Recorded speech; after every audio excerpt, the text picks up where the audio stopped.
Is periodic, लिख लीजिएगा। Circular motion is periodic जो लिखा था उसको फॉल्स करके लिख लीजिएगा।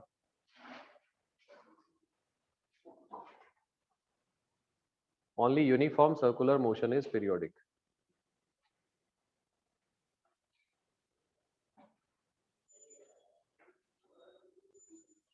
सर्कुलर मोशन, फिर आपका क्या डाउट है? Circular motion SHM? अरे नहीं नहीं, सर्कुलर मोशन को स्टडी करते हैं, सर्कुलर मोशन में बना के उसका एक्स कोऑर्डिनेट ए साइन ओमेगा टी से रिप्रेजेंट करते हैं, है ना। सर्कुलर मोशन एसएचएम कैसे हो सकता है? इससे डिस्प्लेसमेंट वेलोसिटी एक्सेलरेशन बस सॉल्व किया जाता है ना। या तो आप उसका एक दूसरा रीजन है, जैसे एक पार्टिकल यहाँ मूव करता है, उसका जो मिरर इमेज बनता है इसकी डायमीटर पे, जिसको आप प्रोजेक्शन बोलते हो, नॉट मिरर इमेज, इसकी जो इमेज बनती है प्रोजेक्शन, वो एसएचएम करती है, तो no. Circular motion is not SHM, क्योंकि वो तो ऑसिलेशन ही नहीं है। जब तक टू एंड फ्रो होगा नहीं तो ऑसिलेशन नहीं होगा, और ऑसिलेशन नहीं होगा तो एसएचएम भी नहीं होगा। यस और नो? नेक्स्ट बन जाएगा बाकी? ठीक है, लास्ट आपने कहां तक लिखा था?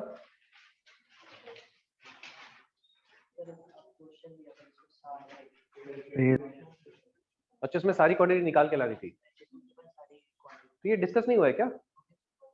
हो गया था ना क्वेश्चन? ठीक है, चलिए आगे लिखिएगा आप।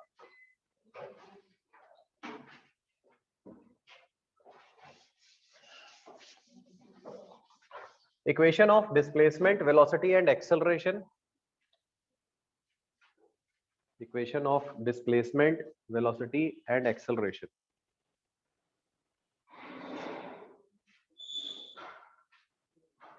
in SHM, equation of displacement velocity and acceleration in SHM, heading है, लिखा है क्या आपने? अरे वो इक्वेशन ऑफ डिस्प्लेसमेंट था ओनली, लिख लो आप, है ना। आप ऐसा लिख लो, equation of displacement velocity and acceleration, कोई बात नहीं, that was only equation of displacement. देखिए x की वैल्यू क्या है? a sin omega t plus 5, yes और नो? इसको आप डिफरेंशिएट करोगे तो क्या आएगा बच्चों? वेलोसिटी, तो ये x की वैल्यू है, तो वेलोसिटी कितनी आएगी? इसका डिफरेंशिएशन साइन का तो पहले कॉस हो जाएगा, बोलो, और ओमेगा टी का डिफरेंशिएशन क्या होगा? एक ओमेगा चेन रूल से बाहर आ जाएगा, बोलिए।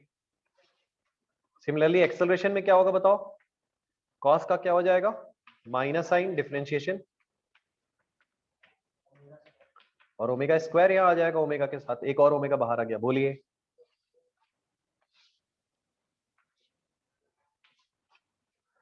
एक्स की मैक्सिमम वैल्यू क्या होगी यहाँ पे?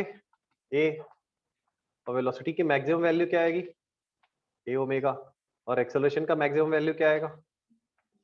ए ओमेगा स्क्वायर।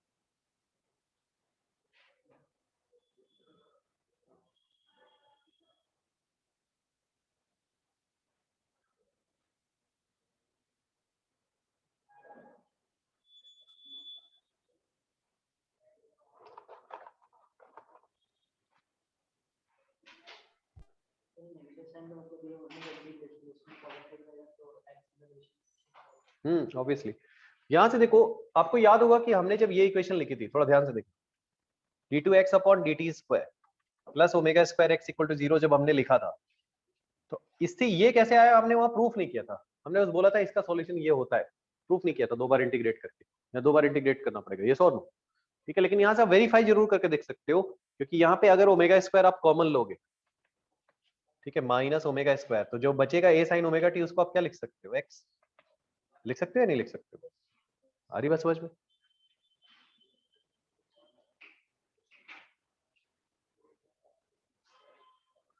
तो यहां से हम लोगों ने उल्टा किया, वेरीफाई किया, इससे इसको रिजल्ट डिराइव करने की जगह x लेके फिर हम लोग ये प्रूफ कर रहे हैं कि a is minus omega square x ultimately this equation. ये समझ में आ रहा है क्या आपको? कि हम लोग प्रूफ करने की जगह, उसको डिराइव करने की जगह क्या कर रहे हैं? वेरीफाई कर रहे हैं। ठीक है, प्रूफ भी है, सिंपल है, बहुत ज्यादा लेंदी नहीं है उसका proof.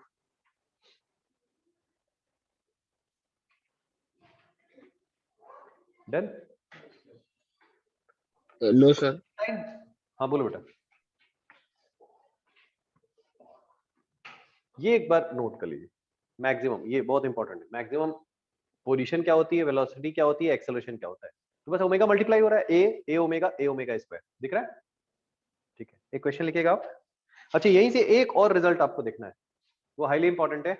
v equal to omega under root a square minus x square. See ऐसा आएगा क्या, ये नहीं आएगा। देखिए x की वैल्यू अगर आप रख दोगे a साइन ओमेगा टी, तो यहाँ क्या आएगा बताओ, a square sine square omega t plus five. तो ए स्क्वायर कॉमन आएगा, ए बन जाएगा, one minus sine square theta क्या होता है, कॉस थीटा। तो आ गया, किसके इक्वल आ गया, वेलोसिटी के इक्वल। यस और नो। तो आप आरएचएस से स्टार्ट करोगे, राइट हैंड साइड से x की वैल्यू पुट कर दोगे, आपको v मिल जाएगा। ये फॉर्मूला बहुत इंपॉर्टेंट है। क्यों है ये फॉर्मूला इंपॉर्टेंट, क्योंकि डायरेक्टली v और x को रिलेट करता है विदाउट नोइंग द टाइम। आपको ये भी नहीं पता है पार्टिकल कितने देर से ट्रेवल कर रहा है या कितने फेज पे है, लेकिन आपको सीधा पता है कि अगर अपने को x पता है तो v मिल जाएगा, और v पता है तो x मिल जाएगा। यस और नो। ठीक है,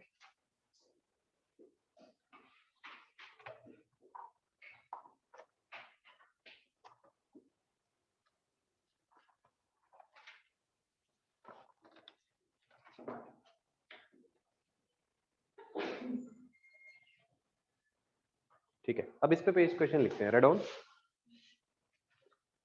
the maximum velocity and maximum acceleration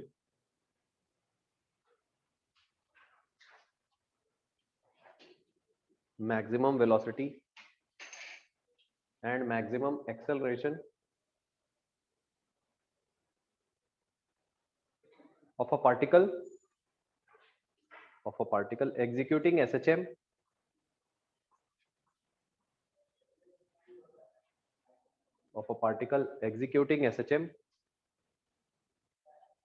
are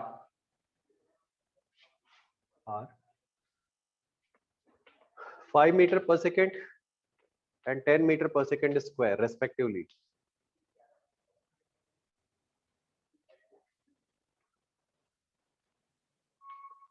Five meter per second and 10 meter per second square respectively. Find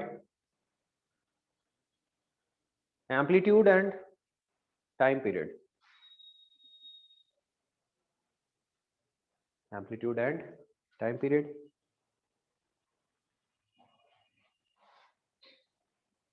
एक और क्वेश्चन लिखेगा, second question. A particle executes SHM, second part. A particle executes SHM with amplitude A. A particle executes SHM, simple harmonic motion, with amplitude A.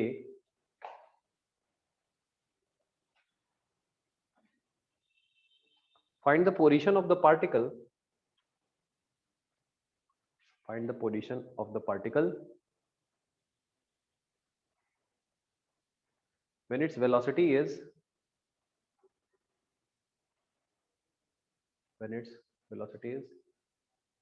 half of the maximum velocity. Half of the maximum velocity. इसकी कोई DPP मिली आपको अभी? एक second में DPP के लिए बोल के आ रहा हूं।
देखो ये चैप्टर पूरा मैथमेटिकल है ना, इसलिए इसको लास्ट में रखा गया 11th के सिलेबस में।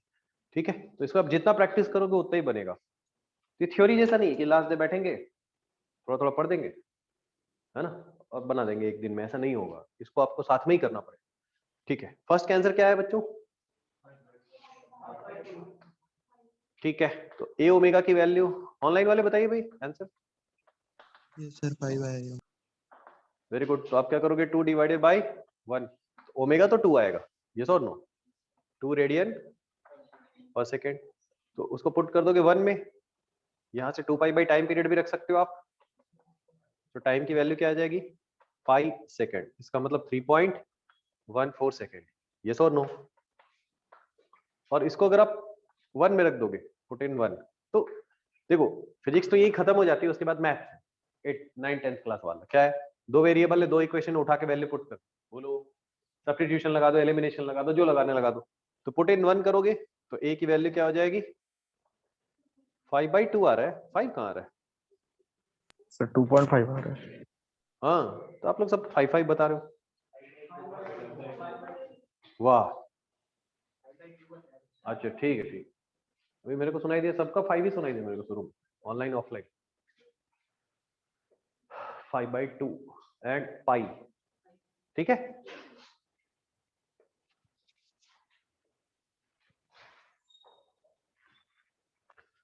आगे चले, हाँ करा रहा हूँ ना उसी का नेक्स्ट क्वेश्चन, ये नोट किया ना इधर। नेक्स्ट क्वेश्चन में दो तरीके हैं। फर्स्ट क्या पूछा गया है? Speed is half of the maximum, बोलो ए ओमेगा क्या है यहाँ पे? Cos omega t plus five, तो ये कितना लिखोगे आप? ए ओमेगा बाई 2। ठीक है, दो मेथड है इसके, एक एक करके डिस्कस करते हैं। तो आपको समझ में आ गया कि कॉस थीटा की वैल्यू कितनी है? हाफ, तो थीटा इज 60 डिग्री।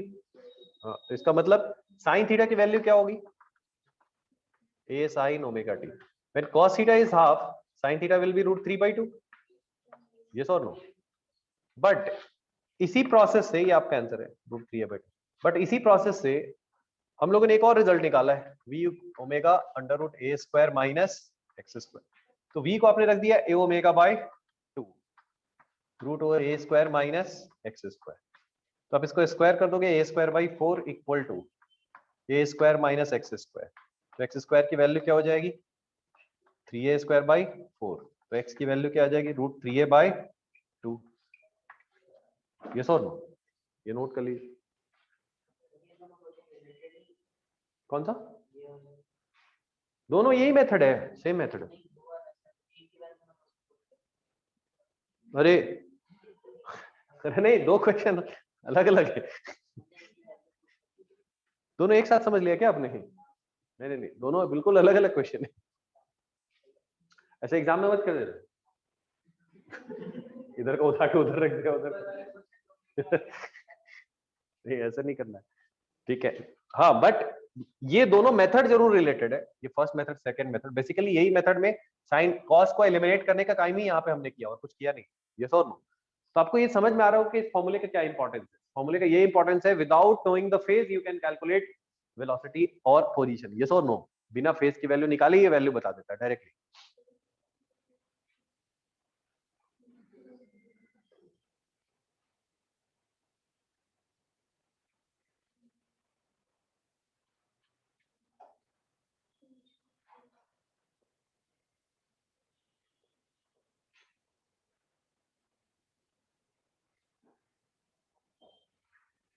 बन जाएगा, ठीक है। नेक्स्ट राइट डाउन, ये हो गया पोजीशन, वेलोसिटी और एक्सेलरेशन का आपस में रिलेशन। अब आप लिखिएगा आगे का जो क्वेश्चन है वो है तो सब्जेक्टिव क्वेश्चन, लेकिन उससे आपका पूरा एसएचएम में हो क्या रहा है पूरा कॉन्सेप्ट क्लियर हो जाएगा, ठीक है। तो नोट करके आप लिखना, जहां पे वो आपने एक पोजीशन वेलोसिटी एक्सेलरेशन लिखा है ना, वहां एक नोट करके लिखिएगा, या कोई बात नहीं, जहां इक्वेशन आपने लिखी है पोजीशन वेलोसिटी एक्सेलरेशन वहीं पे समझ लेना।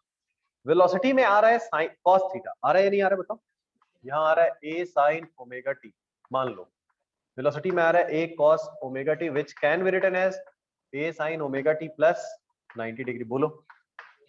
और यहाँ जो माइनस आ रहा है उसको आप लिख सकते हो a sine omega t plus 180 degree, ये ओमेगा है, हाँ ये ओमेगा है, ये ओमेगा स्क्वायर, ठीक है। तो यहाँ क्या आ रहा है पाई, और यहाँ क्या आ रहा है pi by 2।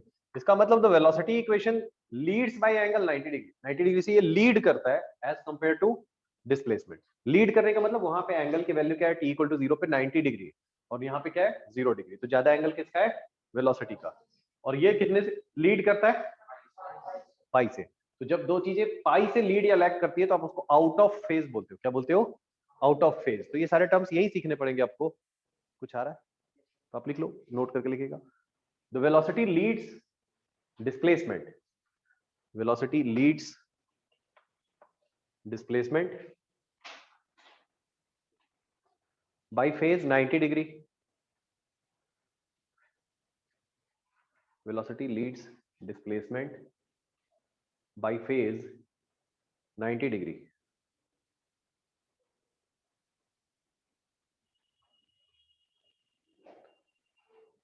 And second, acceleration leads displacement, acceleration leads displacement by 180 degree, leads displacement by 180 degree, ठीक है। ब्रैकेट में आप लिख सकते हो that is displacement and velocity, displacement and velocity are out of phase, are out of phase, out of phase का मतलब क्या होता है 180। अच्छा एक चीज और समझो, अगर लिखा हुआ है 90 डिग्री आउट ऑफ फेज, तो इसका मतलब फेज डिफरेंस कितना है, अरे नहीं नहीं आराम से, ओनली 90, 270 नहीं, सिर्फ 90 डिग्री आउट ऑफ फेज का मतलब 90 डिग्री का डिफरेंस है, 50 डिग्री आउट ऑफ फेज का मतलब 50 डिग्री का डिफरेंस है, बट सिर्फ आउट ऑफ फेज लिखा है मतलब कितने का डिफरेंस है 180 का, याद रहेगा ऐसा। ये छोटे छोटे टर्म्स है, ध्यान देना आपको, क्योंकि ये लाइट वेव में भी यूज होंगे, किसी भी वेव में होगा, साउंड में यूज होगा। So only out of phase means 180 का डिफरेंस। हाँ कहीं पे भी लिखा है बेटा 90 डिग्री आउट ऑफ फेज, मतलब दोनों के बीच में फेज, ये जो फेज लिखा है ना वही इसका फेज डिफरेंस है। 50 डिग्री आउट ऑफ फेज मतलब 50 डिग्री का फेज डिफरेंस, ठीक है। लेकिन अगर सिर्फ लिखा हुआ है आउट ऑफ फेज, कोई डिग्री नहीं लिखा हुआ है, मतलब कितने का है 180 डिग्री का, ये और नो, ठीक है। दूसरी बात, 180 से लीड करो या लैग करो, बोथ आर सेम थिंग। ये जीरो एंगल है, 180 से लीड करोगे तो इधर जाओगे, लैग करोगे तो इधर जाओगे, बेसिकली यही वाला तो आ रहा है, ये और no. So 180 leading is equal to 180 lagging, but ऐसा लिखा हुआ है 90 degree leading that is equal to 270 degree lagging, समझ में आ रहा है ना, नहीं ये 0 डिग्री है, ये 90 डिग्री है, तो ये इसको आप बोल सकते हो 90 डिग्री लीडिंग या 270 डिग्री लैगिंग। इधर का रोटेशन पॉजिटिव होता है, इधर का रोटेशन क्या होता है नेगेटिव, बोलिए, लिख लेना ये सब वर्ड्स, कंफ्यूज हो गए के बाद में। आउट ऑफ फेज का मतलब क्या है, 90 degree out of phase means 90 degree, 50 degree out of phase means phase difference 50 degree, only out of phase means 180 degree, only out of phase means phase difference 180 degree, delta phi is 180 degree। Next point लिखिए, 180 degree leading, 180 degree leading is same as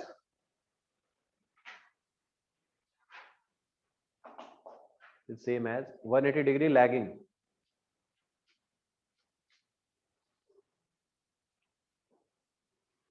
180 degree leading is same as 180 degree lagging. LAGGING, lagging.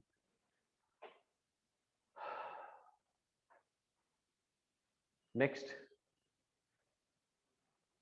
90 degree leading is same as 90 degree leading is same as 270 degree lagging. तो छोटी छोटी चीजें भी अपने को देखते जाना है, ये तो क्वेश्चन में परेशान करेगा. So if you draw the graph,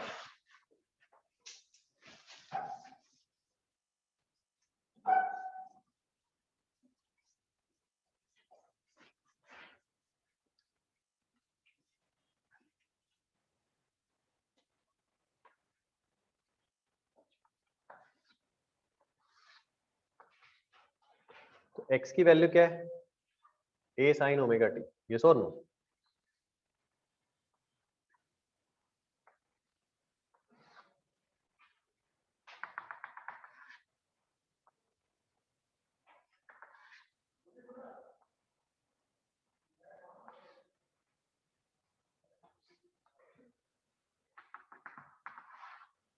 ठीक है, ये साइन का फंक्शन है. कॉस का क्या है बताओ? a omega cos omega t. बोलो. तो इसे थोड़ी कम वैल्यू पे ड्रॉ कर रहा हूं मैं, a ओमेगा. तो हम लोग बाय डिफॉल्ट एज्यूम क्या कर रहे हैं? That omega is less than 1 और ग्रेटर देन 1. लेस देन 1, तभी इसकी वैल्यू थोड़ी नीचे आ रही है. यस और नो? तो 90 डिग्री का ग्राफ आपको बहुत अच्छे से ड्रॉ करना है. 90 डिग्री आउट ऑफ फेज का मतलब क्या होता है कि जब ये वाली वैल्यू 0 है तो ये पक्का क्या आनी चाहिए? 90. और ये जब मैक्सिमम होगा तो ये क्या आना चाहिए? 0. साइन और कॉस के फंक्शन में ये डिफरेंस होता है. यस और नो? जब एक 0 होगा तो दूसरा क्या होता है? मैक्सिमम और मिनिमम. मैक्सिमम और मतलब नेगेटिव में. यस और नो? ठीक है, ऊपर मैक्सिमम होगा या तो नेगेटिव में होगा. अब यहाँ पे देखिए, ए ओमेगा स्क्वायर मतलब एक्सेलरेशन की वैल्यू और कम आएगी या ज्यादा आएगी? कम आएगी, क्योंकि हमने एज्यूम किया है कि ओमेगा जो है लेस देन 1 है. ओमेगा क्या है? तो यहाँ पे आया ए ओमेगा स्क्वायर. अब इसका ग्राफ कितने से स्टार्ट होना है? 0 से. ऐसा 180 डिग्री इसमें आउट ऑफ फेज है, मतलब ये नेगेटिव में जाएगा क्योंकि इसी का माइनस का ग्राफ है. इसके इक्वेशन में ही था माइनस ए ओमेगा स्क्वायर. बोलो. तो ऐसा ऐसा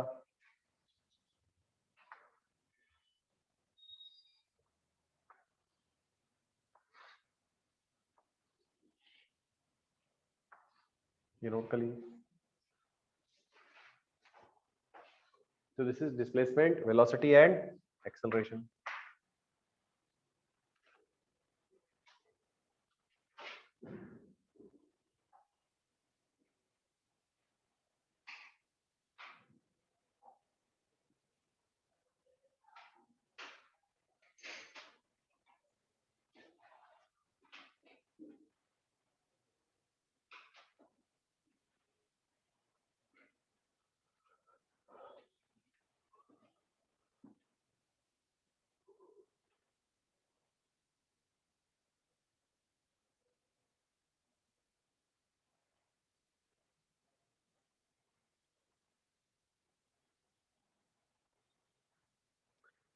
ठीक है, तो आपको दिख रहा है, मैं फिर से उसको रिपीट करा रहा हूँ. देखो, इन दोनों के बीच का फेज कितना है? डिस्प्लेसमेंट वेलोसिटी के बीच का बताओ. 90. अरे अभी तो बताया. और वेलोसिटी और एक्सेलरेशन के बीच का 90. तो ऑब्वियसली डिस्प्लेसमेंट और एक्सेलरेशन के बीच का कितना है? 180. ये नोट कर लीजिए, आपने पहले भी किया, ऊपर लिखा है.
क्वेश्चन लिखेगा वो थोड़ा सब्जेक्टिव क्वेश्चन है, लेकिन उसी एक क्वेश्चन में से बहुत सारे क्वेश्चन निकल के आ सकते हैं। Write down. A particle executes SHM. A particle executes SHM with amplitude A,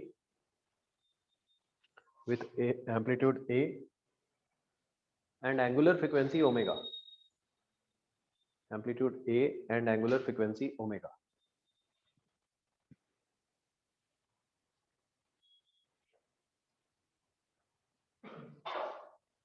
It starts from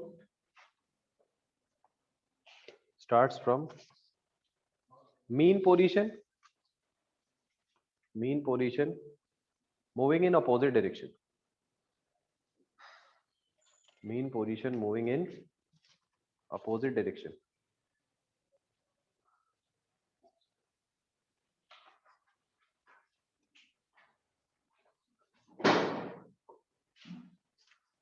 sorry, moving in positive direction, not opposite direction, moving in positive direction.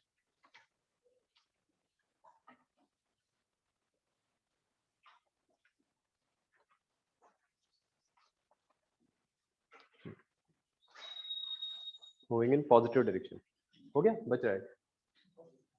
हाँ, moving in positive direction. Find its displacement. और displacement सिर्फ लिखा है, मतलब कहां से major हो रहा है? मेन पोजीशन से. Find its displacement, velocity and acceleration. Find its displacement, velocity and acceleration at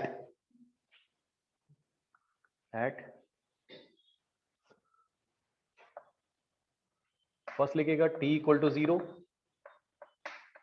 second t equal to t by 4,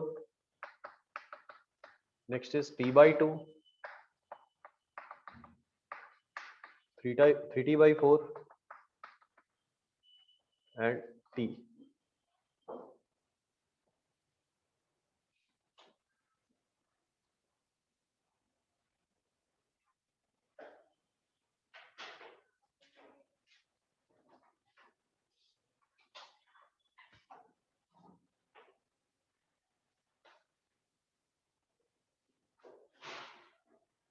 ठीक है, देखो एक मैं बता रहा हूँ क्वेश्चन.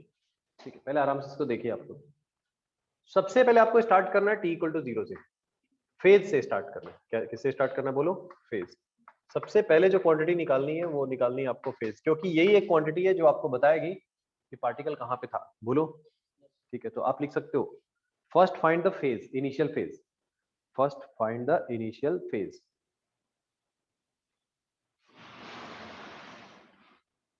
देखिए इससे क्या होगा. इनिशियली t इक्वल टू 0 पे पार्टिकल कहाँ पे था बच्चों? मेन पोजीशन पे. और मेन पोजीशन का मतलब x की वैल्यू क्या थी? 0. तो फेज की वैल्यू क्या आ जाएगी? 0 डिग्री. फेज की वैल्यू क्या आ जाएगी? 0 डिग्री. सो x की वैल्यू क्या आएगी बताओ यहाँ पे? a sin omega t. Velocity आएगी क्या? a omega cos omega t, क्योंकि यहाँ फेज फाई था ना. बोलो, ये फाई था, तो फाई की वैल्यू क्या हो गई? 0. ये cos ओमेगा t आ गया. एक्सेलरेशन क्या आ गया बताओ? Minus a omega square sine omega t. इसको थोड़ा अच्छे से देखना, इस पूरे प्रोसेस को. इस एक क्वेश्चन में ही आपको पूरा एसएचएम का पिक्चर क्लियर हो जाएगा कि हो क्या रहा है. तो अल्टीमेटली अपने को किसी भी मोमेंट पे आपको वेलोसिटी, पोजीशन, एक्सेलरेशन निकालना है, तो सबसे पहले क्या चाहिए? Omega T. क्या चाहिए? ओमेगा टी की वैल्यू. उसी को पुट करेंगे तो x निकलेगा, उसी को पुट करेंगे तो वेलोसिटी निकलेगा, उसी को पुट करने से एक्सेलरेशन निकलेगा. इसीलिए आपने क्या बोला था? That phase is the quantity which gives the value of displacement, velocity and acceleration at any moment. याद आ रहा है क्या? अरे यस और नो? कल लगाया था ना. क्या लिखा था फेज का डेफिनेशन? ये क्वांटिटी है जो डिसाइड किसको करती है? Displacement, velocity and acceleration. तो अब एक एक करके स्टार्ट करते हैं. देखिए फर्स्ट पार्ट क्या है आपका? t equal to 0. तो इसका मतलब ओमेगा टी की वैल्यू क्या होगी बताओ यहाँ पे? 0. तो ओमेगा टी की वैल्यू 0 होगी. x की वैल्यू क्या आ जाएगी बताओ? a. और वेलोसिटी क्या आ जाएगा? a omega. एक्सेलरेशन की वैल्यू क्या आ जाएगी? Minus a omega square. Minus a omega square. Clear हो क्या बच्चों? ये 0 है और ये 0 है, ये दोनों 0 है. यस और नो? ए वेलोसिटी की वैल्यू a ओमेगा है. नेक्स्ट वाला देखिए, t की वैल्यू कितनी गिवन है? t by 4. इधर देखो, पहले छापो मत, इधर देखो. ओमेगा की वैल्यू है 2 पाई बाई टाइम पीरियड, और t की वैल्यू कितनी है? t by 4. ये कितना आया? पाई by 2. Pi by 2 radian. So x कितना आ जाएगा बताओ? a. और वेलोसिटी क्या आ जाएगी? cos 90 पुट करोगे तो 0. एक्सेलरेशन क्या आ जाएगा? Minus a omega square. Clear है क्या? ठीक है, जिनको नहीं आ रहा है पूछोगे, ये 90 रख देना है बस यहाँ पे. ये 90 रखा, ये 90 रखा तो 1 आ गया, बीच में रखा तो 0 आ गया. यस और नो? वेलोसिटी. पहले आप ये नोट कर लीजिए.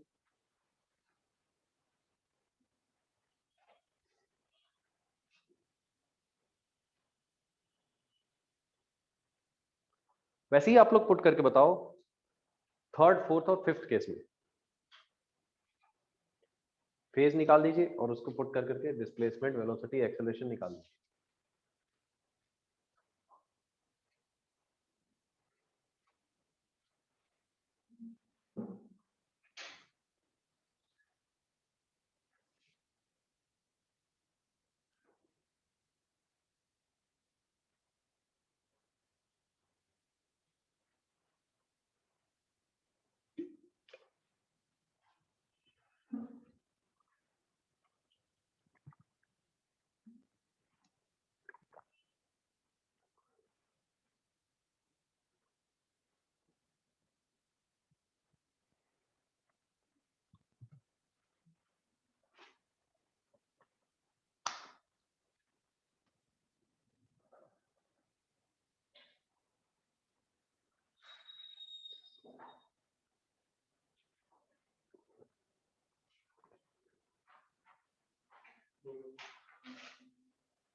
कर दिया पूरा 3 4 5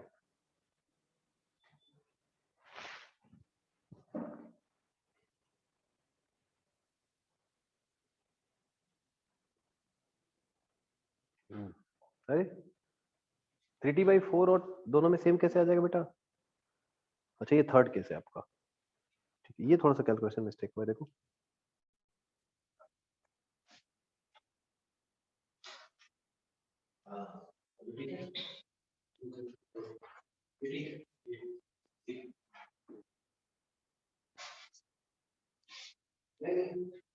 ये 2 है ना, 50/2 है, 5 कैंसिल होता है, तो 3 5 ठीक है।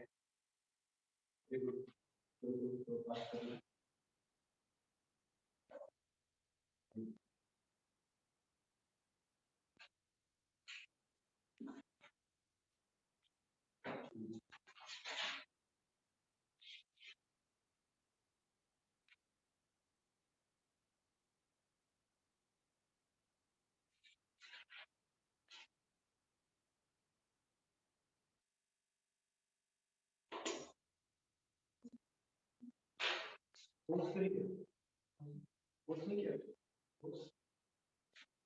3t/4 वाला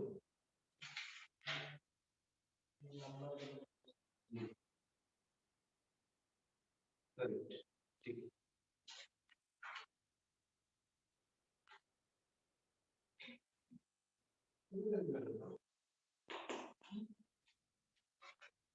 हमको अच्छे से लिखना, x इक्वल टू a में कैसे लिखा? इधर लिखो x b a x b a इधर लिखो ना, थर्ड वाला है इसका बस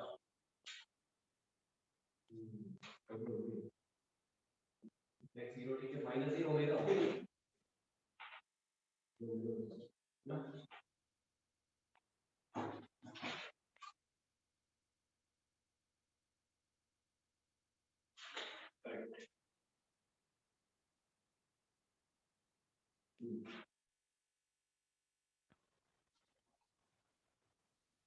3π/2 ये 2 खा गई 2 सॉरी 3π/2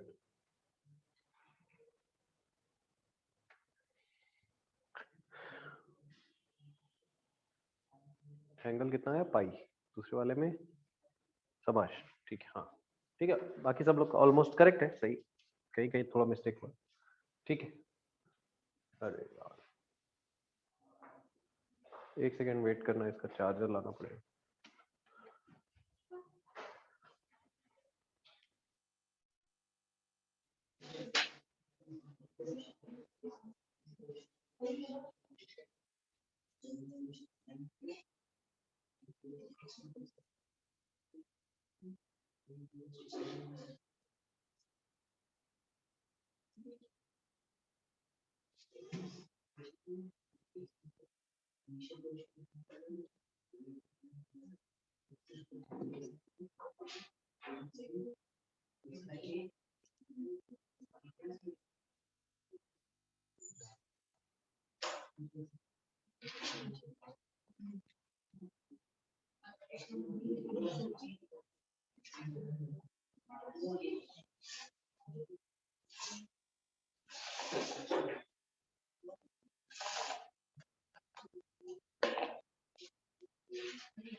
चलो ऑनलाइन वाले से कुछ लोग को चेक करते हैं।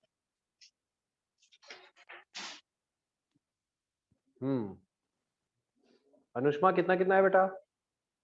अनुष्मा, आयुष, विवेक, थर्ड वाले का पाई और फोर्थ वाले का 3π/2। शाबाश बिल्कुल, हाँ पाई आया, 3π/2 आया, बिल्कुल सही आया। और एक्स वी और ए की वैल्यू बताओ। आयुष बेटा बताओ, आयुष, हर्ष, कनिष्क, अदिति मिश्रा, एक्स वी और ए की वैल्यू बताइए थर्ड केस में। टी की वैल्यू है, हाँ बोलो बेटा। x0 v minus a omega 0। मैं जिसका जिसका नाम लिया उन लोगों में से किसी ने नहीं बताया। 3 पाई बाई 2, तो इसका मतलब क्या है? अच्छा ये फोर्थ केस है, सीक्वेंशियली करो। क्या है? t by 2, so omega T is 2 pi by time period into T by 2 is pi. तो पाई की वैल्यू रख दो x की जगह पे, x साइन ओमेगा टी, इसका मतलब 0। साइन पाई का मतलब क्या होता है? 0। कॉस पाई क्या होता है? -1। और a कितना हो गया बताओ? 0। नेक्स्ट है fourth, t equal to 3t by 4 omega t, 2 pi by time period, और यहाँ पे क्या आया? 3t by 4, so this is 3 pi by 2। 3 pi by 2 इसका मतलब कितना है? 270 डिग्री। 270 डिग्री पे साइन थीटा की वैल्यू क्या होगी? -1, बोलो। और वेलोसिटी cos थीटा की वैल्यू क्या होगी? 0। 0 और एक्सेलरेशन क्या होगा? Minus a omega square. -1 है तो माइनस माइनस क्या हो जाएगा? Plus a omega square. बोलो, a ओमेगा ये राइट साइड का दिख रहा है आपको? उसके बाद है आपका fifth, t equal to T, so omega T का मतलब 2 pi by time period into T, 2 pi. तो x की वैल्यू क्या हो जाएगी बताइए? 2 पाई पे 0। वेलोसिटी फिर से क्या होगा? a ओमेगा, और एक्सेलरेशन क्या होगा? 0। ऐसा बन जाएगा, ठीक है। तो इससे क्या पता चलता है आपको? कोई सा भी इनिशियल फेज गिवन है, किसी भी मोमेंट पे आप क्या निकाल सकते हो? एक्स वी एंड ए निकाल सकते हो। Very good.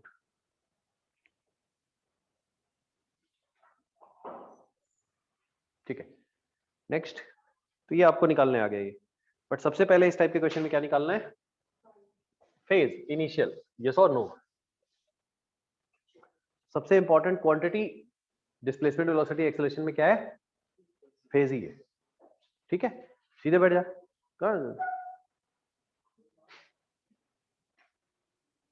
कुछ मिस हो रहा है पीछे? नहीं, चलो आगे देखते हैं।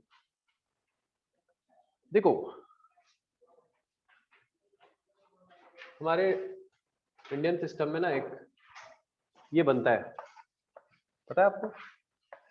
बच्चा जब पैदा होता है तो क्या बोलते हैं इसको? हाँ, क्या बोलते हैं? पालना, कुंडली, यस और नो। पालना झूलने के लिए इसके अलग अलग नाम होते हैं, कुंडली, यस और नो, ठीक है। तो इससे पता चलता है, मतलब ऐसा लोग सोचते हैं कि इससे पता चलेगा पार्टिकल का डिस्प्लेसमेंट कहाँ होगा, वहां वेलोसिटी कितनी होगी उसकी, और एक्सेलरेशन कितना होगा, यस और नो। डिस्प्लेसमेंट कितना होगा मतलब कहाँ जाके इसकी नौकरी होगी, कहाँ जाके शादी होगी इसकी, समझ रहा है ना तू? हाँ ठीक है, जो पार्टिकल है वही बच्चा है अभी, ठीक है। तो उसका डिस्प्लेसमेंट कहाँ होगा, 20वें साल में जाके विदेश जाओगे, यस और नो। डिस्प्लेसमेंट, वेलोसिटी, एक्सेलरेशन, कितनी तरक्की करेगा, कितना एक्सेलरेशन होगा इसमें, यस और नो। तो जैसे ही आप इसको बनवाने जाते हो तो पंडित आपसे पूछता है where was the particle at t equal to 0, yes और नो। हॉस्पिटल बेड में सर। हाँ तो मतलब हॉस्पिटल बेड में तो पूछेगा ना कि बिलासपुर में था कि कोरबा में था कि जमनी पाली में था, कुसमुंडा में था, गेवरा रोड में था कि ये सो कटघोरा में था, कहीं पूछता है ना। यस तो यहाँ पे भी हम लोगों ने सबसे पहले कहाँ से कहानी स्टार्ट की? Where was the particle at t equal to 0, particle कहाँ पे था, यस और नो। एक बार इससे पता चल गया, उसी के बाद पूरा लाइफ पता चलेगा। t इक्वल टू 0 पे फिर 25 ईयर्स में, फिर 50 साल में कहाँ पहुंचेगा, 65 साल में कहाँ पहुंचेगा, फिर यस और नो, कौन से मुक्ति धाम में जाएगा फिजिक्स पे ध्यान देना, ये देख ये सही होता है। हाँ बस यही ध्यान देना, ये सही होता है, इसको उसमें इंटरेस्ट आ रहा है ना,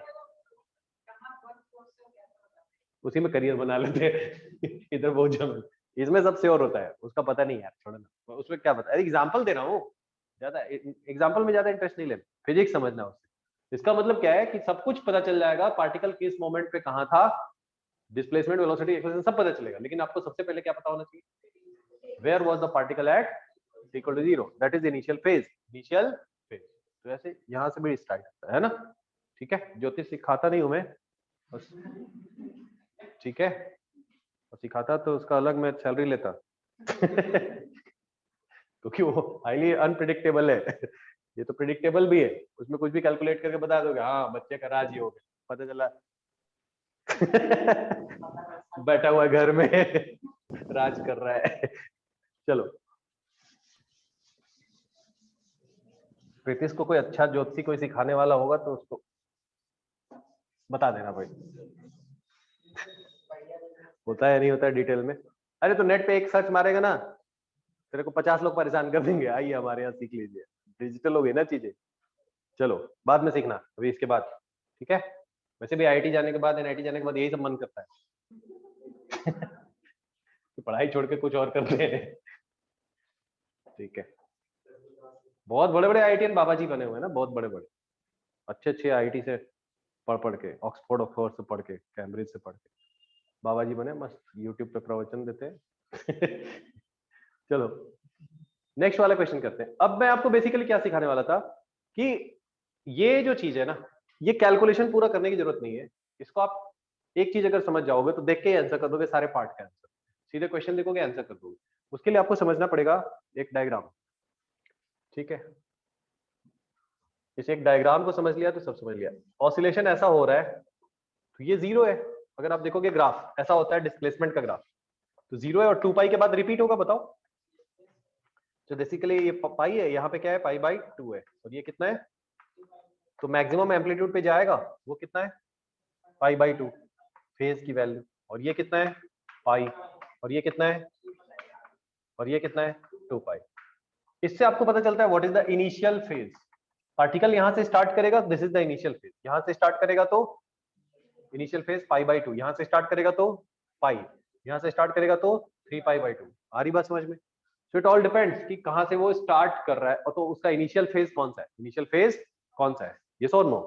हो सकता है कोई आदमी जिंदगी भर मेहनत करता है, लास्ट में जाके यूएस में सेटल होता है और वहीं पे एक हाथ साल के बाद वहीं सेटल हो जाता है फुल्ली, मतलब ऊपर चले जाता है, यस और नो ठीक है।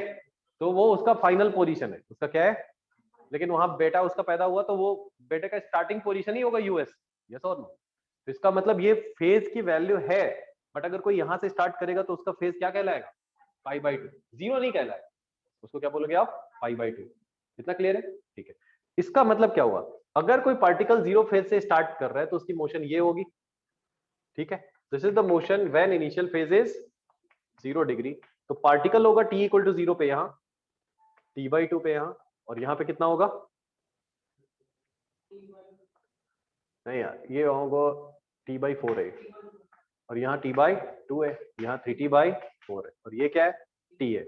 अब कोई पार्टिकल वहां से स्टार्ट नहीं कर रहा है, कहां से स्टार्ट कर रहा है, एक्सट्रीम पोजीशन से, बोलो एक्सट्रीम पोजीशन से। तो यहाँ t की वैल्यू क्या होगी 0, यहाँ क्या होगी, यहाँ क्या होगी t बाई 2, ये 3t बाई 4, और ये क्या होगा t। तो यहाँ पे इनिशियल फेज की वैल्यू क्या है, पाई बाई 2, 90 डिग्री से स्टार्ट करेगा तो उसकी कहानी चेंज होगी, t इक्वल टू 0 पे ये यहाँ था और इसका t इक्वल टू 0 वहां है, बोलो, क्योंकि इसका इनिशियल फेज ही 90 डिग्री में स्टार्ट ही थोड़ा ज्यादा अच्छे से कर रहा है, मतलब पाई बाई 2 से ज्यादा पोजीशन से कर रहा है, यस और नो, आ रही बात समझ में? ठीक है। नेक्स्ट, यहां से ये स्टार्ट कर रहा है तो थोड़ा और आगे से स्टार्ट कर रहा है, ऑसिलेशन के थोड़ा और आगे से स्टार्ट कर रहा है, यहाँ से स्टार्ट कर रहा है, बट ये जा रहा है किधर, पीछे। तो यहाँ पे t की वैल्यू क्या है 0, t by 4, t by 2, 3t by 4, ठीक है, और ये क्या होगा t। सो ये है जब इनिशियल फेज कितना है पाई। तो इंटरेस्टिंग क्या है, पाई में जब मोशन स्टार्ट होती है तो फिर से 0 से ही स्टार्ट होती है, ये भी 0 से स्टार्ट हो रहा है, ये भी 0 से स्टार्ट हो रहा है, लेकिन वो जा रहा है पॉजिटिव डायरेक्शन में, किधर जा रहा है। तो अगर 0 से स्टार्ट करके पार्टिकल नेगेटिव डायरेक्शन में जाता है तो फेज इज पाई। उसके बाद क्या होगा, हाँ यहाँ से स्टार्ट करेगा और ऐसा जाएगा, ये t equal to 0, t/4, t/2 और ये कितना है 3t/4 और ये t की वैल्यू कितनी है t। Here initial phase was what 3π/2 या -π/2 बोल सकते हो आप, यस और नो 3π/2। क्लियर हो रहा है क्या? तो ये यहां से स्टार्ट करता है पार्टिकल, ऐसा मोशन करेगा फेज 0 होगा। यहां से स्टार्ट करेगा तो क्या होगा फेज π/2, बीच से स्टार्ट करेगा पीछे जाएगा तो पाई, लेफ्ट एक्सट्रीम से स्टार्ट करेगा तो फेज 3π/2। अभी इतना समझ में आ रहा है? तो पिछले क्वेश्चन में आपने बेसिकली क्या किया, थोड़ा ध्यान से देखो। अगर आपसे पूछा जाए क्वेश्चन में particle starts from mean position moving in positive direction, तो आप ऐसे बस यहाँ ऐसे ड्रॉ करोगे, पॉजिटिव डायरेक्शन बना दोगे ऐसा, ठीक है। और आपको ये पता ही है, ठीक है, कि कोई सा भी एसएचएम है चाहे वो कहीं से भी स्टार्ट कर ले, ये चीज चेंज नहीं हो सकती। एक चीज क्या चेंज नहीं हो सकती कि बीच में हमेशा डिस्प्लेसमेंट होगा 0, वेलोसिटी होगी +- a ओमेगा क्योंकि मैक्सिमम होगा ना, और यहाँ x की वैल्यू क्या होगी a और वेलोसिटी क्या होगी 0, एक्सेलरेशन होगा -a ओमेगा स्क्वायर, बोलो। और यहाँ एक्सेलरेशन क्या है 0, डिस्प्लेसमेंट -a, वेलोसिटी 0, एक्सेलरेशन कितना a ओमेगा स्क्वायर। ये भी मान लो भूल जाते हो आप, ठीक है, तो KG1 में चले जाना, जब आप झूला झूलने जाते थे मम्मी पापा के साथ, ये तो नो, इधर से मम्मी पापा के साथ झूला देते, ये सो नो, आप ऐसे झूलते थे। तो सबसे ज्यादा स्पीड कहाँ पे फील होती थी? बीच में, ये सो नो, बीच वाले पोजीशन पे लगता है ना स्पीड सबसे ज्यादा हो गई, ये सो नो। अब भूल गए होगे तो अभी जाके झूल लेना, ठीक है, थोड़ा गार्ड वार्ड चिल्लाएगा, मतलब गार्डन का, ठीक है। आ रही बात समझ में? आदित्य तुम्हें जाना है ठीक है, बाकी लोग को थोड़ा सा चिल्लाता है, उसके बाद फिर आप लोग झूल सकते हो, ठीक है। बड़े लोग वाले झूले में थोड़ा झूल लेना, जिनको याद होगा तो अच्छी बात। भाई यहाँ पे स्पीड क्या आती है? मैक्सिमम आती है, ठीक है, और एक्सेलरेशन क्या होगा 0, मैक्सिमम वेलोसिटी, उसके ज्यादा चेंज ही नहीं आ रहा, तो इसका मतलब क्या है 0। सबसे ज्यादा फोर्स आपको कहाँ पे फील होता था कि कोई आपको पीछे खींच रहा है या आगे पुश कर रहा है? कहाँ पे? एक्सट्रीम पे। यहाँ लगता था कि किधर खींच रहा है, आगे या पीछे? पीछे। और सबसे ज्यादा यहाँ पे भी फील होता था, आपको लगता था कोई किधर पुश कर रहा है, आगे। तो अगर आपने फील कर लिया तो ये मैथमेटिक्स का बहुत ज्यादा रोल है, जो उतने देर से हमने मैथमेटिक्स उसमें किया उस क्वेश्चन में। हर बार क्या निकाला? ओमेगा टी निकाला, हर बार डिस्प्लेसमेंट, हर बार वेलोसिटी, हर बार एक्सेलरेशन, यस और नो। और अगर आपको KG1 वाला फीलिंग थोड़ा सा है कि हाँ भाई ये होता है, तो आप सीधे आंसर करोगे। कैसे करोगे? थोड़ा ध्यान से देखो। क्वेश्चन में लिखा है particle starts from mean position, हम लोग ये वाला डायग्राम बनाएंगे फटाक से, ये डायग्राम ऐसा बनाएंगे। फिर हमसे पूछा गया t = 0 पे, इधर देखो t = 0 पे। अभी उस आंसर को मत देखना, फर्स्ट मेथड को मत देखिए, सब लोग बस यहाँ पे ध्यान दीजिएगा। पार्टिकल ऐसा गया, ऐसा गया, एक ऑसिलेशन कंप्लीट हुआ, t = 0, t/4, t/2, 3t/4 और ये t, ठीक है। तो आपने ऐसा ड्रॉ कर दिया ऐसा, t = 0, पार्टिकल बीच में है, तो डिस्प्लेसमेंट कितना 0, वेलोसिटी कितनी a ओमेगा, क्योंकि किधर जा रहा है आगे, एक्सेलरेशन कितना 0। यही आया था उसमें, चेक करके देखो फर्स्ट पॉइंट में आया कि नहीं आया, ठीक है। सेकंड पॉइंट, डिस्प्लेसमेंट कितना एक इक्वल, ऑनलाइन वाले बोलना है, ये बोलने वाली चीज है, पार्टिसिपेट करोगे तो याद हो जाएगा जिंदगी भर के। यहाँ डिस्प्लेसमेंट कितना a, वेलोसिटी 0 क्योंकि मैक्सिमम पे है ना, यहाँ पे रुकते हो आप, झूला वापस आता है आप पे, यस और नो। और एक्सेलरेशन कितना -a ओमेगा स्क्वायर, क्योंकि फोर्स किधर लग रहा है पीछे, इस पॉइंट पे आ गए, वेरी गुड। डिस्प्लेसमेंट 0, पार्टिकल किधर जा रहा है पीछे, मतलब कितना -a ओमेगा, वेरी गुड। और एक्सेलरेशन 0, बीच में एक्सेलरेशन 0, इस पॉइंट पे डिस्प्लेसमेंट -a, वेलोसिटी 0, एक्सेलरेशन कितना a omega square, very good. और t पे तो वही चीज हो जाएगी जो t = 0 पे थी। आ रहा है समझ में? ऑनलाइन वाले बच्चों क्लियर है बेटा? Yes sir.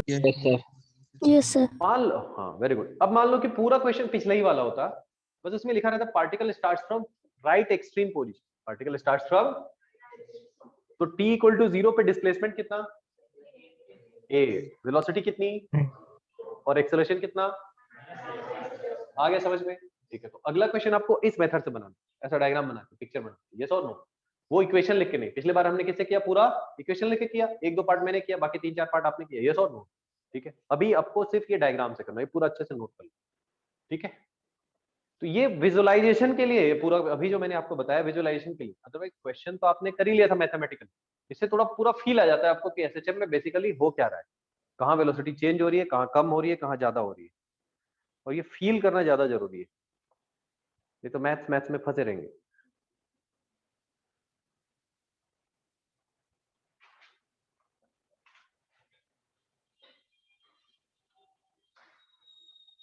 तो मैक्सिमम कितने एम्पलीट्यूड तक झूला है आप लोगों ने? झूला 30 डिग्री, 60 डिग्री, 45, 90, यहाँ तक गए हो? 90 डिग्री। क्या बात कर रहे हो, यहाँ तक गए हो पूरा हॉरिजॉन्टल? सर एक बार 180 डिग्री हो गया था एक बार तो 360। अरे 180 कैसे हो गए? 180 हुआ मतलब 360 हो जाएगा। हाँ 360 हो गया था एक बार। वर्टिकल सर्कुलर में पढ़ा था ना आपने, पूरा घूम गया था। Yes sir. अरे बड़ा खतरनाक है फिर तो।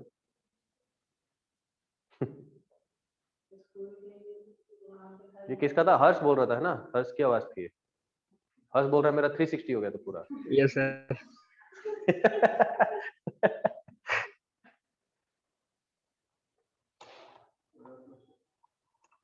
सर वो पीछे वाला ज्यादा जोर से धक्का दे दिया था इसीलिए। तो बच गया था कि गिरा था? पकड़ लिया था उसको, बच गया था फिर।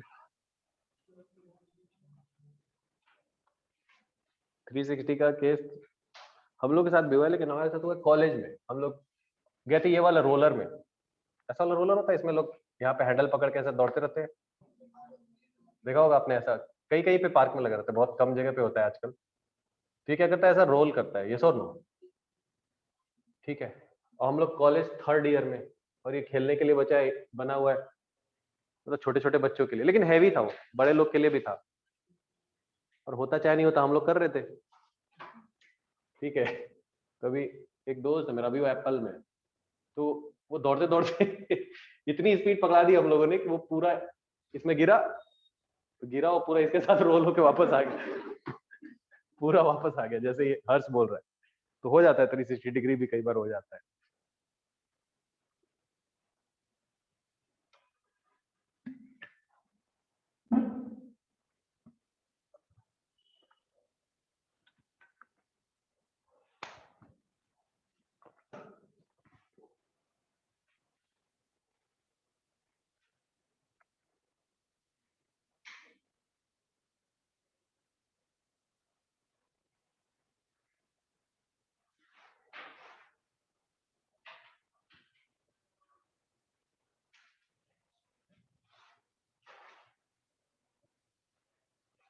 सो इट्स ऑल अबाउट विजुअलाइजेशन। अगर आपने विजुअलाइज कर लिया कि कौन सा वाला केस है, तो अब बिना मैथमेटिकली लिखे आप सॉल्व कर सकते हो।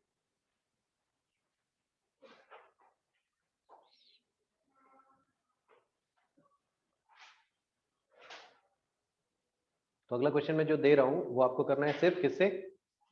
विजुअलाइजेशन से, ये डायग्राम से, ठीक है। So write down, a particle starts from, इस केस को कैसे लिखेंगे बताओ? अ पार्टिकल स्टार्ट्स फ्रॉम, नहीं, राइट एक्सट्रीम पोजीशन। फेज वेज क्यों लिखेगा क्वेश्चन में? वो आपको डिसाइड करने के लिए देते हैं, यस और नो। तो आप लिख लो, particle starts from right extreme position. Positive extreme position भी लिखा रहता है। A particle starts from right extreme position और positive extreme position. Find its displacement, velocity and acceleration. Full stop. Find its displacement, velocity and acceleration.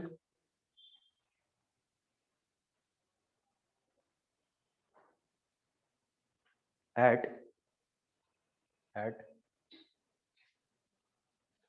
first part लिखेगा t equal to 0, second t by 4, t equal to 0, पूरा पिछले question में जो जो लिखा था आपने, t equal to 0, t equal to t by 4, t equal to t by 2,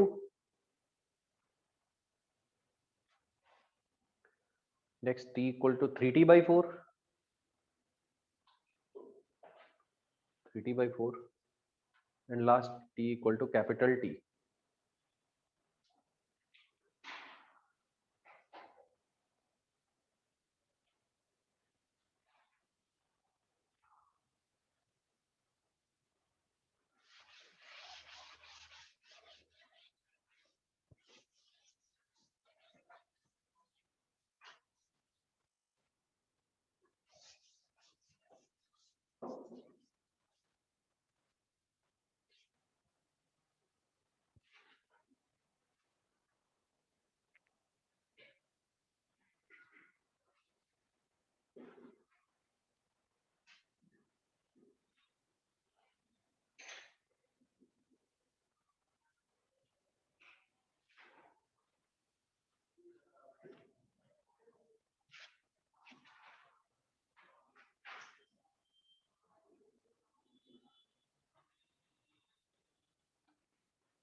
basically आपको स्टार्ट ऐसे करना है, एक्सट्रीम पोजीशन मतलब यहाँ, इसके बाद किधर जाएगा, पीछे जाएगा, फिर आगे आएगा, दैट्स ऑल।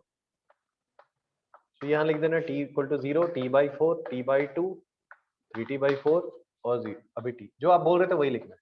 तो आप लोग बताओ, first part t equal to 0, position कितना a, वेलोसिटी 0, Zero. सबको बोलना है भाई, 11th वाले बच्चों को भी। Acceleration minus a omega square. Very good. Second t/4, displacement कितना 0, velocity minus a omega Minus a क्योंकि omega. पीछे जा रहा है। Very good. Acceleration Zero. 0, 0 very good. t/2, आराम से बोलो, minus a, very good. Velocity, Zero. Acceleration 0 a omega square. a omega a square omega square.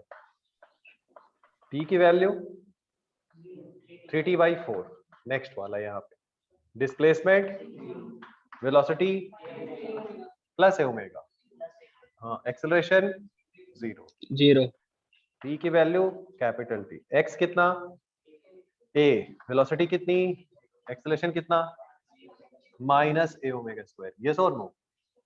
ठीक है, तो विजुअलाइज करो कोई सा कैसा भी टॉपिक है। ठीक है, नेक्स्ट क्लास में बॉल लेके आऊंगा मैं, पेंडुलम ऑसिलेट करा के दिखाऊंगा, इसके जो भी क्वेश्चन होंगे आगे फेज वाले। तो फेज एक टॉपिक है, आधे घंटे कम से कम उसको कवर करने में लगता है। इनिशियल फेज को समझते कैसे, दो मोशन को देख के बताओगे कैसे कि फेज डिफरेंस कितना है, बहुत इंपॉर्टेंट टॉपिक, उसको करेंगे हम लोग नेक्स्ट क्लास में। आज डिस्कस क्या करना था अपने को, थर्मोडायनेमिक्स, तो उसको नेक्स्ट क्लास में करेंगे। ठीक है, क्योंकि कल वैसे भी एक, हाँ, मैकेनिस्टिक टू लाने बोले थे इलास्टिसिटी को क्वेश्चन करने के लिए। ठीक है, अभी सीक्वेंशियली चलते हैं, थर्मोडायनेमिक्स करो, इलास्टिसिटी हमने क्लास में भी बहुत किया हुआ है ना। ठीक है, तो अभी हम लोग करेंगे, ये डीपीपी में भेज दूंगा ऑनलाइन वाले सारे बच्चों को, जिन लोग 11th वाले हैं, अगर नहीं भेज पाऊंगा पूरे ग्रुप में, क्योंकि उसमें 11th के बच्चे वो परेशान हो जाएंगे कहाँ से होमवर्क आ, तो आप अलग से मांग लेना मेरे से, है ना। ठीक है, या तो मैडम को बोलना आपको गूगल वाले बैच में ही डाल देंगे, तो फिर सबको मिल जाएगा डीपीपी, इसका सॉफ्ट कॉपी जो मैंने यहाँ हार्ड कॉपी दिया है। ठीक है, तो नेक्स्ट क्लास में थर्मोडायनेमिक्स हम लोग पहले डिस्कस करेंगे, फिर आगे बढ़ेंगे। ठीक है, इलास्टिसिटी की नहीं मिली, ठीक है, दे देंगे इलास्टिसिटी की डीपीपी, कल वो टाइपिस्ट छुट्टी पे थी। ये डीपीपी तो क्लास में ही करेंगे हम लोग। ठीक है, जो भी डीपीपी रहेगा उसको क्लास में ही करेंगे, क्लास में 20 क्वेश्चन ताकि कम से कम हो जाए। तो नेक्स्ट क्लास में हम लोग थर्मोडायनेमिक्स करेंगे डीसी पांडे से। Okay, thank you. करके आओ तो ज्यादा एंजॉय करोगे आप लोग टॉपिक। Thank you sir.